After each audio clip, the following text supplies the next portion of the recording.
warahmatullahi wabarakatuh. Kami telah bersama Susi yang akan menjadi narasumber kami. Assalamualaikum Mbak Susi. Waalaikumsalam.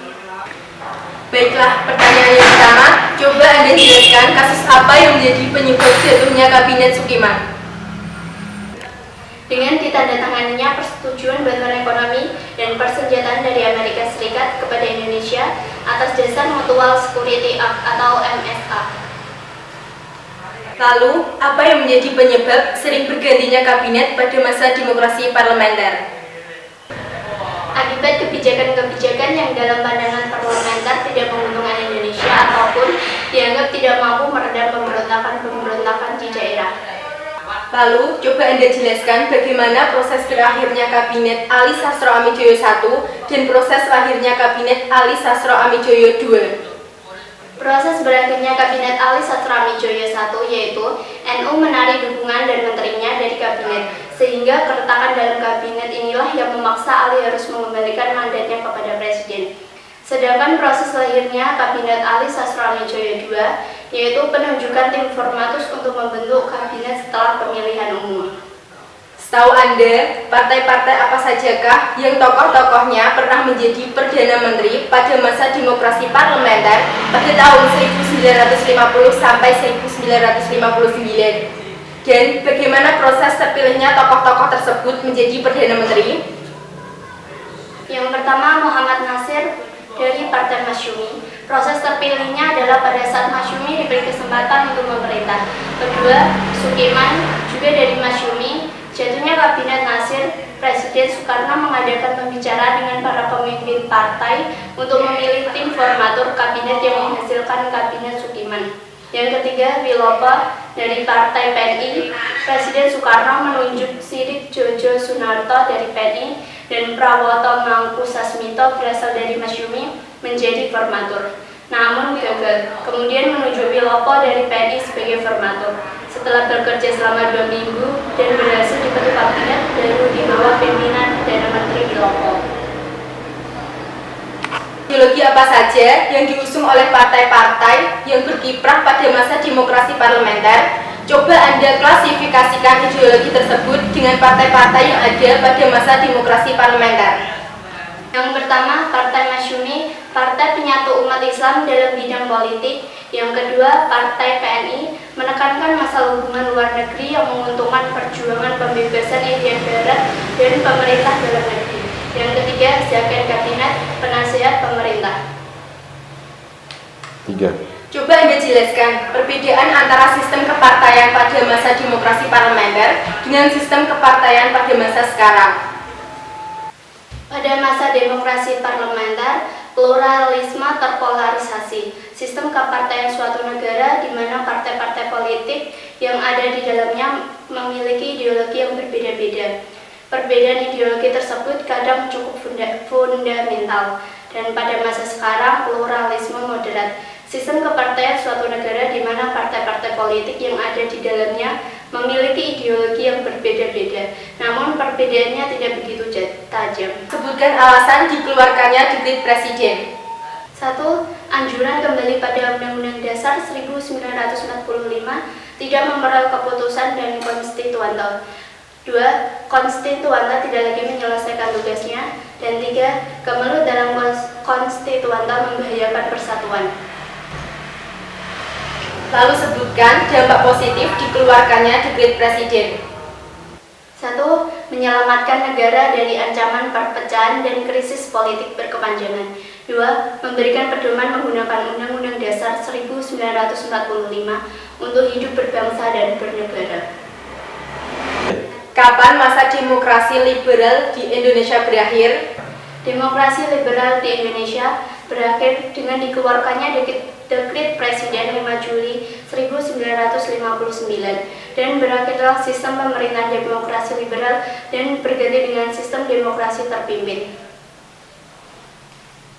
Menurut Anda, bagaimana pelaksanaan demokrasi terpimpin yang ada di Indonesia? Kebebasan partai dibatasi, Presiden cenderung berkuasa mutlak sebagai kepala negara sekaligus kepala pemerintahan. Pemerintah berusaha menata kehidupan politik sesuai dengan Undang-Undang Dasar 1945.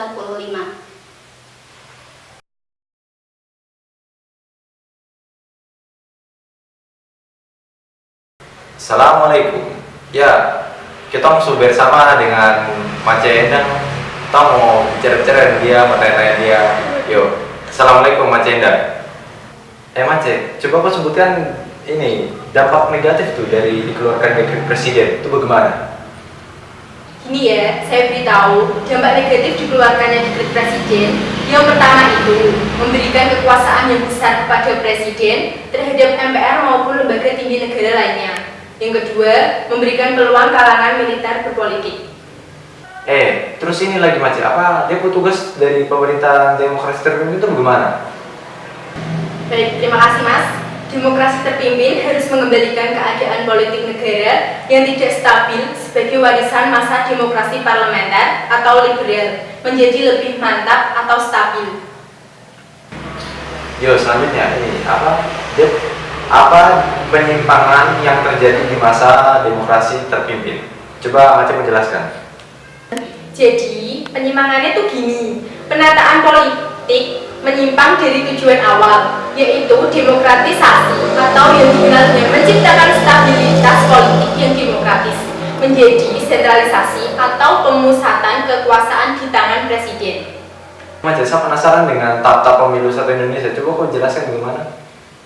Tahapannya itu ngene lho. Tahap yang pertama untuk memilih anggota parlemen diselenggarakan pada tanggal 29 September tahun 1955. Tahap yang kedua untuk memilih anggota konstituante tanggal 15 Desember 1955. Oh ya Mas, apa ada petunjukan dari pembubaran Uni Indonesia Belanda secara sepihak pada kabinet Burhanuddin Harahap pada tanggal 13 Februari 1956 tuh? Coba jelaskan tuh. Pembubarannya itu ngene lho. Untuk melepaskan diri dari keterkaitan ekonomi dengan Belanda, sehingga pada tanggal 3 Mei 1956 Presiden Soekarno menandatangani Undang-Undang Pembatalan KMP. Saya mau tanya, apa dampak dari pembubaran Uni Indonesia Belanda? Dampak pembubarannya itu banyak pengusaha Belanda yang menjual perusahaannya, sedangkan pengusaha pribumi belum mampu mengambil alih perusahaan Belanda tersebut. Mas, coba kau sebutkan itu kebijakan pemerintah untuk mengatasi masalah ekonomi pada masa liberal. Kebijakan pemerintah untuk mengatasi masalah ekonomi pada masa liberal yaitu yang pertama, gunting Syafruddin, pemotongan nilai uang. Yang kedua, sistem ekonomi gerakan benteng. Yang ketiga, nasionalisasi Deutsche Bank. Yang keempat, sistem ekonomi Alibaba. Yang kelima, program finansial ekonomi.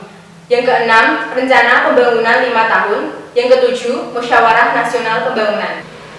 Mas, apa dampak yang dirasakan ketika pemerintah tuh menerapkan kebijakan pemotongan nilai uang? Coba menjelaskan dulu.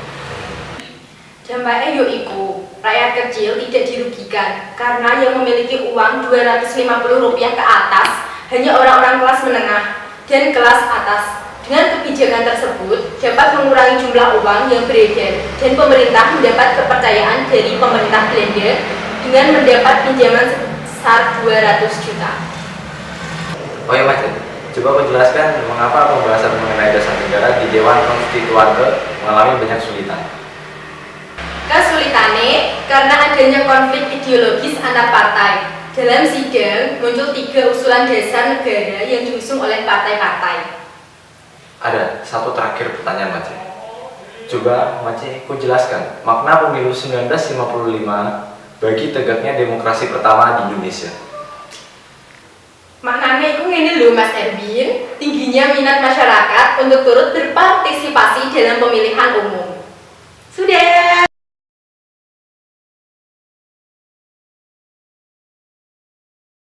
Assalamualaikum, kami telah bersama Erwin sebagai narasumber kita. Selamat siang Mas Erwin. Selamat siang. Mas Erwin, bisa dijelaskan mengapa Menteri Keuangan Syafruddin Prawira Negara mengambil kebijakan pemotongan uang? Ini loh, sebenarnya itu karena untuk mengatasi situasi ekonomi Indonesia yang saat itu sedang terpuruk gitu. Utang tuh menumpuk, inflasi tuh tinggi, terus apalagi dia harga itu melambung. Begitu sudah. Antara gerakan benteng dan program Alibaba, bisa dijelaskan persamaan dan perbedaannya? Tuh, dia mau persamaan sama berbeda tuh begini. Dia mau persamaan tuh sama-sama melakukan transaksi jual beli. Tapi dia mau perbedaan tuh gerakan benteng itu memberi peluang usaha sebesar-besarnya bagi pengusaha pribumi dengan bantuan kredit. Tapi kalau Alibaba, dia menyalahgunakan maksud pemerintah untuk mencari keuntungan yang cepat gitu. Gerakan Asa itu apa sih? Maksudnya tuh gini, gerakan yang memberi perlindungan khusus bagi warga negara Indonesia asli dalam segala aktivitas usaha di bidang perekonomian dari persaingan dengan pengusaha asing, pada umumnya dari warga keturunan Cina pada khususnya. Bisa dijelaskan latar belakang kondisi ekonomi Indonesia setelah terjadinya proses pengakuan kedaulatan oleh Belanda. Jadi menurunnya volume perdagangan internasional, terus tidak memiliki komoditas ekspor, pengeluaran pemerintah semakin meningkat akhirnya. Apa yang dimaksud dengan rencana Sumitro? Jadi rencana Sumitro itu gini, kebijakan yang ditumpuh pemerintah untuk menanggulangi permasalahan ekonomi, diantaranya dengan cara melaksanakan industrialisasi. Mengapa secara sepihak Indonesia membatalkan persetujuan FINEC hasil konferensi Meja-Bunder? Itu karena usul dari Indonesia tidak terima pemerintahan Belanda gitu, Mbak. Jelaskan mengapa Biro Perancang Negara yang dibentuk pada masa Kabinet Ali II dalam perkembangan yang kemudian mengalami kegagalan. Itu karena rencana program pembangunan 5 tahun RPLT sangat berat untuk dijalankan. Terus perekonomian Indonesia semakin terpuruk. Akhirnya munculnya pemberontakan yang dalam penumpasan yang memerlukan biaya yang cukup tinggi, Mbak. Pada Kabinet Sukiman, apa sih penyebab berakhirnya? Aduh, dia mau berakhir begini. Gara-gara mundurnya sejumlah menteri dan masyumi, membuat kabinet asal pemilih ini jatuh dan menyerahkan mandatnya pada presiden pada 14 Maret 1957. Sebutkan apa saja program kerja dari Kabinet Juanda. Jadi itu kalau nggak salah dia punya program tuh pertama tuh membentuk Dewan Nasional, yang kedua normalisasi keadaan RI, ya, terus yang ketiga melancarkan pelaksanaan pembatalan KMB konferensi Meja Bunder tuh, Mbak. Terus ada perjuangan pengembalian Irian Barat, yang terakhir itu mempercepat proses pembangunannya, ya, itu, Mbak. Hai, gue Erwin. Saya Endang. Saya Susi. Terima kasih udah nonton. Makasih. Mohon maaf bila ada kesalahan. Semoga kalian senang. Dadah. Semoga bermanfaat.